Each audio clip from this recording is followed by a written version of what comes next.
সকলকে স্বাগতম জানাচ্ছি কুকিং ব্লগের আজকের রেসিপিতে। আজকের রেসিপি পাঁচমিশালি সবজি ভাজির রেসিপিটি শেষ অবধি দেখার অনুরোধ রইল।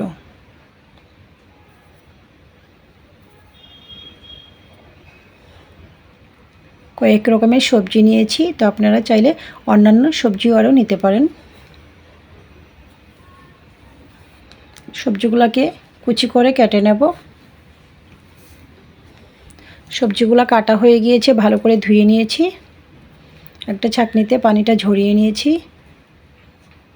এই পর্যায়ে চলে আসছি মূল রান্নায়। চুলাটা অন করে একটি কড়াই বসিয়ে দিয়েছি। দিয়ে দিয়েছি পরিমাণ মতো সরিষা তেল।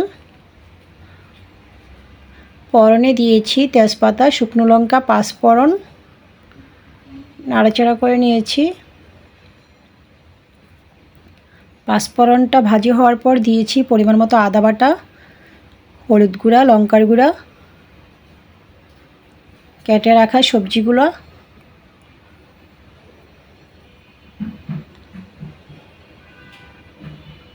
স্বাদ মতো লবণ,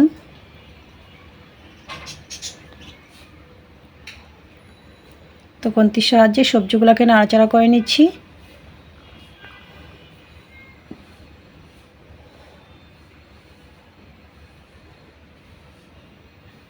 স্বাদ মতো কাঁচা লঙ্কা দিয়েছি। আবারও নাড়াচাড়া করে নিয়েছি। ঢাকনাটা দিয়ে দিয়েছি খানিকক্ষণের জন্য। ফিরে আসছি খানিকক্ষণ পর। ঢাকনাটা নামিয়ে নাড়াচাড়া করে নিয়েছি। আর মাঝখানে আমি 2-1 বার নাড়াচাড়া করে নিয়েছিলাম। এই পর্যায়ে আমি অ্যাড করে দিয়েছি টালা, জিরা এবং ধনিয়া একসাথে গুঁড়া।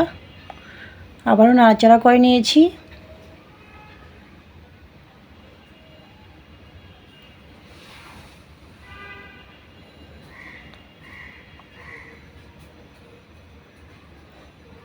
ঢাকনাটা দিয়ে দিয়েছি। কয়েক মিনিট পর ঢাকনাটা নামিয়ে নিয়েছি। তো রান্নাটা শেষ পর্যায়ে এই পর্যায়ে আমি ধনিয়া পাতা অ্যাড করে দিয়েছি। তো আপনারা এই ভাজিটা সাদা ভাত কিংবা রুটি, পরোটার সাথেও পরিবেশন করতে পারেন।